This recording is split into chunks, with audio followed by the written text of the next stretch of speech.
Hello, welcome to our March Lush Club painting. We're going to be painting a starfish. To prep your canvas, you're going to need to paint it red with modeling paste using a palette knife so that it has texture. Then, once that is completely dry, you can use the template and carbon paper to transfer your starfish shapes onto your prepared canvas. You'll just use a pen or pencil to outline the shape, making sure that some of your starfish kind of go off canvas. It just leads to it having a better kind of personality. And it makes your imagination kind of wander because not everything is right there for us to see. So then you will remove the carbon paper and the template, and you'll see the faint kind of outline of the starfish, which will get you started.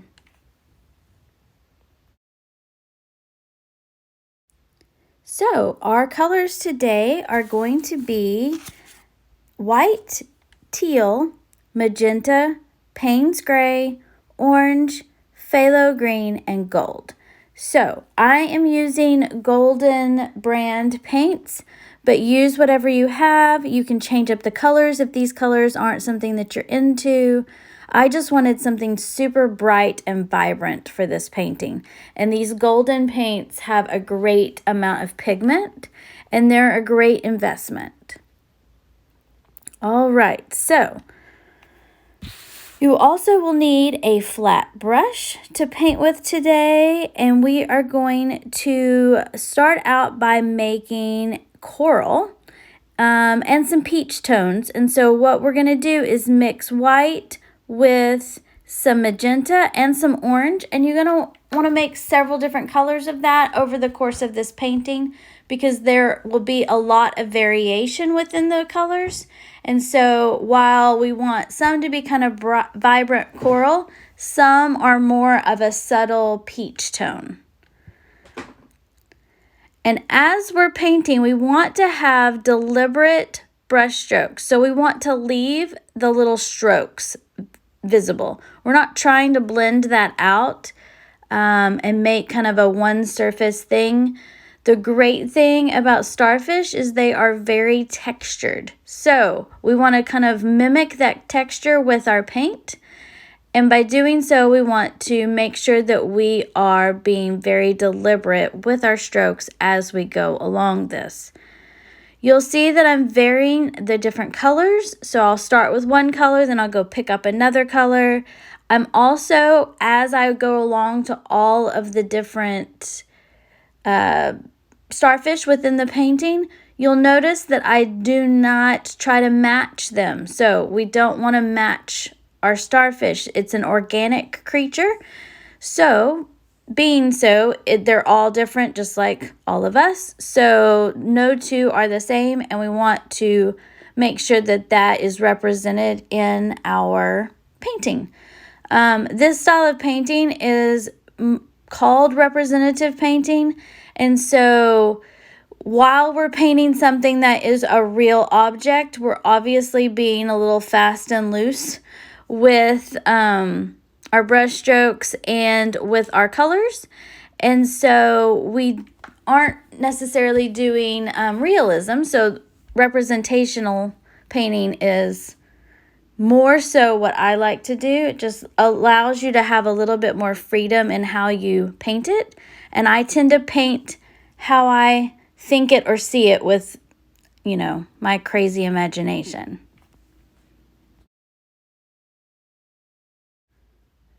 So as I'm painting, I'm rotating the canvas. I just feel like it's easier for me to paint that way.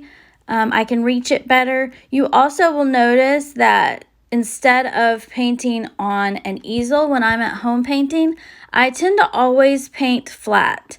It's how I started painting years ago, and I just am more comfortable that way. I feel like I don't have to sit and reach. I think it's a little bit better for my neck and shoulders when I do it this way, but find what works for you. We're all different. And if you need to get an easel, they sell those tabletop easels at Michael's or Hobby Lobby. And it may make it easier for you because that's how you probably learned at Lush Art, was on the easel. Also, if you've come to find out that you do paint better flat, people take their easels down all the time when they're painting at work. So you're more than welcome to do that when you're there too.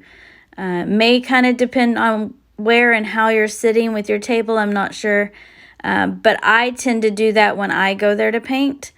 I just think that it is easier on my body to paint that way. So you'll see I kind of go back into some of these areas and dab in more colors, more paint here and there. I just feel like it gives me a better variation and I can continue to play with it a little bit. I'm also dabbing in the center because there's even more texture right in the center of a starfish. And as we go along, you'll see I do more and more of that as the beginning layer dries. So just keep moving along and move your canvas if you need to. You don't always have to reach up. I'm not the best person to give advice as far as, how to sit when you paint. But I do try to make it as easy as possible for myself and as comfortable as possible since I'm doing it more often.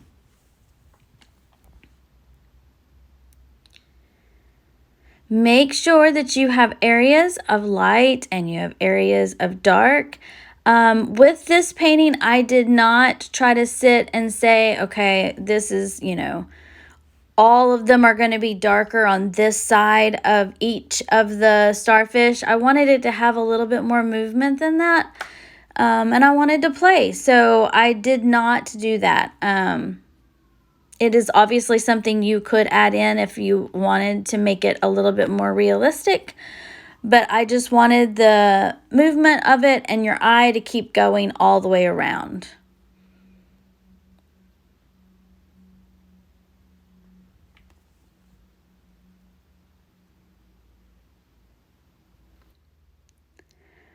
All right, you'll notice I'm taking the edge of my brush and just kind of tapping along the edges to kind of sturdy up the edges a little bit. Sometimes it's lighter, but I'm just trying to give it a little bit more texture right there at the edge. We are going to paint around this, so you don't have to be perfect, obviously. And now I'm laying in what I'm going to call a crease, because for lack of a better word, you know how they are raised kind of up at the top? And so I'm trying to mimic that with my brush and with a lighter tone to create that bit of crease so that it does look more three-dimensional and not so flat.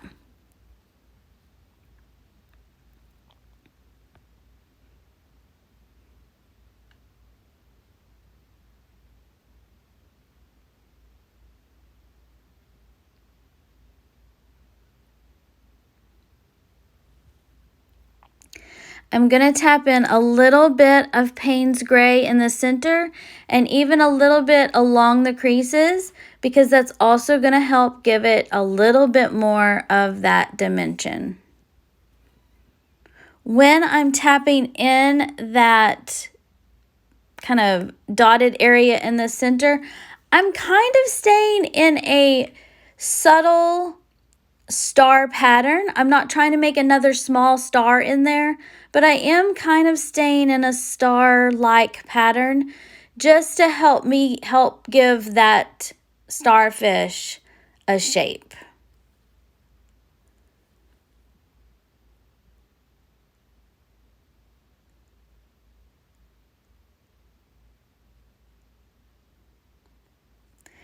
Now comes the interesting part. So what we're going to do is use the Payne's Gray to create a shadow on the edge of the starfish. Now, that does not mean the shadow goes all the way around the starfish because It's not an outline. It's supposed to be like if that starfish was laying there, there would be a light source that would cast a shadow on the edge in certain places. So I want you to kind of pick and choose with that. You can follow along directly with me. You can play with it. I will tell you that I was not particular necessarily about where it was going to go, just not that it didn't go everywhere. I am trying to keep this kind of right side a little bit more shadowed. So I guess that we would say that my light source is coming from the left, but mostly I was just enjoying myself and playing. So you can, add more if you want. You could even make it a deeper shadow if you wanted to, if you really wanted to kind of play that up a lot. But this will just be a good exercise in seeing the shadow, and it also helps give that starfish more dimension, and so it just looks like it's sitting there on the floor, waving around in the sand and the water, more so than if it was just like a flat object sitting there. I do vary the angle just a hair to give it even more kind of personality, and hopefully you can see that in the painting as we go. And soon this will super duper really pop when we add in the bright teal around. And people always ask why I start with a red background. I like the warmth it gives me because most often my backgrounds are a cool tone because I enjoy the Bahama blue tone. This teal that is by Golden, I love. And so it's just one of those things that it helps give like an underlying warmth that peeks through.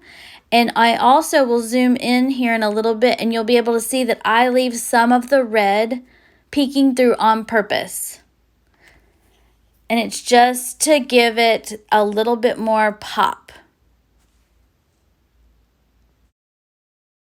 Okay, so I have zoomed in here so you can see a little bit better about what I'm talking about, how I'm going to leave a little bit of the red showing. I don't do it everywhere. I kind of go up to the lines on some of the places, but I'm just working in a little white and a little teal. And varying my brush strokes. They're not all going one direction. They're kind of going all over the place. And I just use the edge of my brush to get up close. And then some of the places I leave some of the red showing, and some of the places I go right up to the starfish. There's no wrong right answer, but I do like a little bit of that peeking through.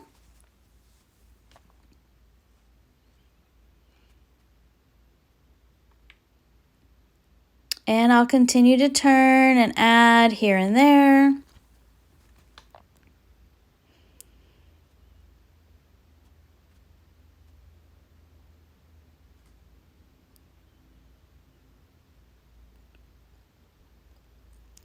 And as I do this, I am going to also add a little bit of the phthalo green here and there, just to kind of give it a little bit of a greener tone and a little bit more color variation in that background. You'll see I go back and add it up in the top. I just felt like it needed a little bit more pop up there. And I'll just continue to work my way all the way around all the starfish. I take my time, I add my colors, I make sure that I vary it. Some people find painting around their shape tedious, but I find it very relaxing. So this is also a reason that I really like painting this way with the bright red undercoat, or underpainting, but it's, everybody likes to paint things differently. This tends to drive the girls at work bonkers because they don't like to paint this way. I find it lends to just an overall more vibrant and exciting painting. But again, in your art journey, you may not enjoy it. So what you can do is just not do the underpainting and try it on white canvas. If that is something that would work better for your creative journey. The great thing about this is it can be completely adjusted to however. I know a lot of artists like to paint with more of like a yellow ochre underpainting. I just took a class from an artist I really, really like, and red was what she did. And I tried it, and once I tried it, I have never gone back. I have used different tones of red. I think I really prefer this bright red. I've used hot pink. I've used like a red ochre that's more kind of orangey. All of them work and work well, but I like the way the red pops, especially against the Bahama blue and teals that I like to use. So, you know, you just got to keep playing with it. Speaking of Bahama blue and teals, I'm adding just a little bit into the starfish. Not a lot. It's almost like it's a reflection onto the starfish of the background. I just like the way that it kind of helps pop things out. And then I'm dabbing in some of the Payne's Gray, and then you'll notice I'm just taking my finger and dabbing it in more. That just will give it a little bit more of a subtle dab, and the dots won't be quite so, I don't know, apparent. And I'll just kind of do that again. I'm trying to mimic the star shape.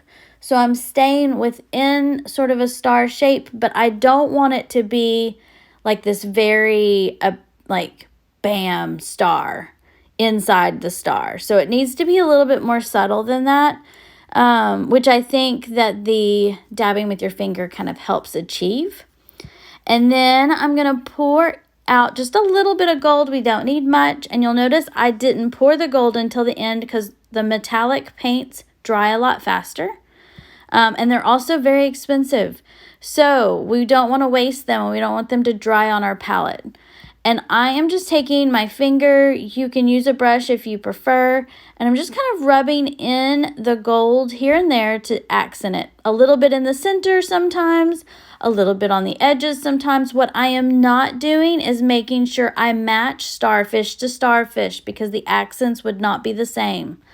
The light would hit it differently, all of that. So make sure that you're not trying to match your starfish to one another. We need to keep the variance between all of them. This is a great painting because if you wanted to do a really large painting, you could do that. You would just do more and more of these stars if you wanted. Or you could place them out farther from each other. They wouldn't have to necessarily overlap or be next to each other.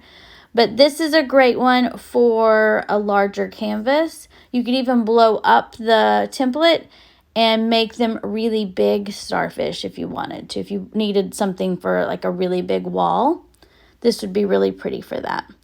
I hope you enjoyed our March Lush Club Starfish, and I hope to see and paint with you next month.